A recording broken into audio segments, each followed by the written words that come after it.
First edition foreword. When the ultimate history of American pro wrestling is written, there is probably no story more important, with the exception of the history of Vince McMahon Jr. and the World Wrestling Federation, than that of World Championship Wrestling. It is a story about what should have been. WCW was, at its zenith, the single hottest company the wrestling world had ever seen, a title it should have held for years. The idea of a pro wrestling company being part of the Turner family was a panacea. Wrestling had, in most parts of the country, been a hand-to-mouth business. In many parts of the country, it was a huge TV rating success, and many cities had traditions of drawing good crowds on a regular basis. But every place had its ups and downs. Many formerly flourishing cities over the years, from Detroit to San Francisco to Los Angeles to Atlanta to Toronto to Montreal to St. Louis, had great long-standing traditions. In all cases, however, they went down the tubes in very quick order. That was the nature of the beast. But being under the Turner umbrella could have, and arguably should have, changed everything. The backing of a billion-dollar company should not only have opened the doors to better marketing, but also, in theory, have created a promotional synergy that would have put the company on the entertainment map that its rival, McMahon's WWF, had been on since 1984. But to those in charge of the wrestling end of things, it was questionable whether anyone in the Turner regime had a single clue what promoting professional wrestling was all about. Indeed, by the time Ted Turner suggested putting Nitro head-to-head with the WWF's flagship program Raw on Monday nights, pro wrestling in North America was in a terrible depression. The thought of splintering the audience between the two promotions was seen by many in the wrestling business as suicide. Instead, something amazing happened. Raw and Nitro didn't split a finite group of wrestling fans, but instead spent the next several years creating millions and millions of new viewers. The Monday Night Wrestling audience grew from about 4 million in 1995 to more than 12 million at its peak in 1998, when both companies were on a roll. And make no mistake about it, WCW was on one hell of a roll. It went from being a company that no one had much interest in to being the most powerful company in the history of wrestling, one capable of drawing 30,000 people to major stadiums without even having to advertise one match. The man behind WCW's rise to fame was Eric Bischoff, who raised the stakes by paying top dollar and getting the most marketable talent in the world. He brought fans big-name stars and filled the undercards with the best wrestling anywhere. He brought in big-name celebrities, many of whom actually drew money for the company. But Bischoff's biggest contribution was probably the fact that, under him, WCW modernized the in-ring style of American pro wrestling, a style that had languished behind those of both Mexico and Japan for years. Other promotions, such as Paul Heyman's Extreme Championship Wrestling, tried to do the same, but they never had the money to keep the talent they were developing, and they were doomed when WCW started copying their style.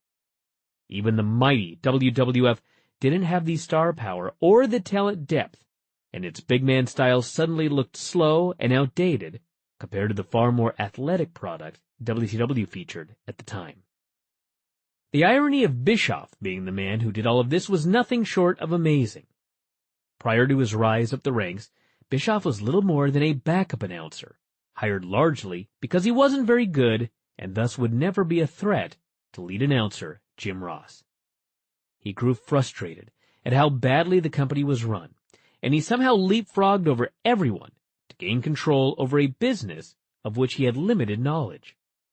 His battle plan was really not all that different from McMahon's years earlier. That is, he would spend huge money for the top talent and raid the opposition. McMahon did this in 1984, and his rival promoters laughed at him for overspending.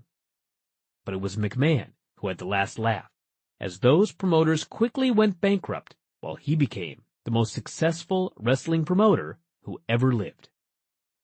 In the mid-1990s, Bischoff gave McMahon a taste of the medicine he had given the rest of the wrestling world.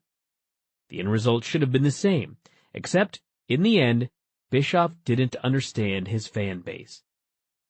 Perhaps even more crippling was the fact he was so close with pro wrestling's ultimate charmer, Hulk Hogan, that he thought he'd never have to worry. Bischoff really believed that Hogan was pro wrestling, because for so many years he had been. In addition to Hogan, Bischoff also had every other huge star under contract: Roddy Piper, Randy Savage, Ric Flair, and countless others. Hogan's initial matches with all of these men were huge hits and cast the die for years to come. The problem was that, after years of seeing the same men in the main events, fans yearned for something new. What Bischoff and WCW were presenting became very stale.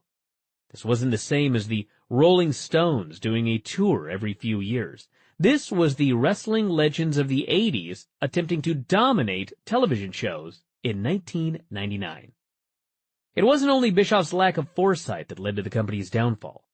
The wrestlers themselves took advantage of and ruined the greatest system they could have ever possibly worked under. Bischoff would often allow these men to have total control of their careers, although he'd learn, only not soon enough, that putting old wrestlers in charge of a business that had changed rapidly, but that they still thought was the same as it had been in 1991, was a recipe for disaster.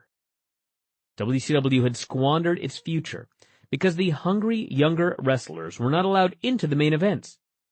The guys in those spots jealously guarded them, ran them down to management, and soon all the fresh young stars began to hate their jobs and sought employment elsewhere. Before long, every advantage WCW had was gone, and its future was mortgaged at the feet of the older wrestlers. It would never get that bright future back. In the end, WCW was a victim of its own success. Bischoff had created a successful formula, one that he held on for far too long, and one that ultimately started the downfall of the company.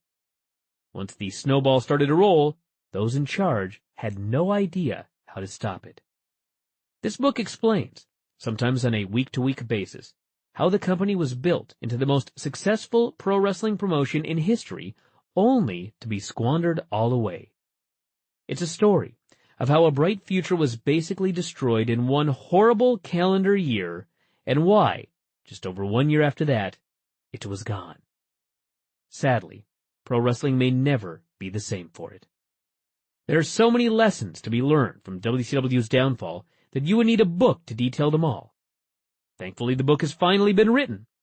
It is a book that everyone in wrestling, even though most lived through it, really need to read in order to remember the mistakes and avoid repeating them. Because sadly, since the death of WCW, we've seen far more examples of copying what killed it than of copying what made it successful. Dave Meltzer, August 2004.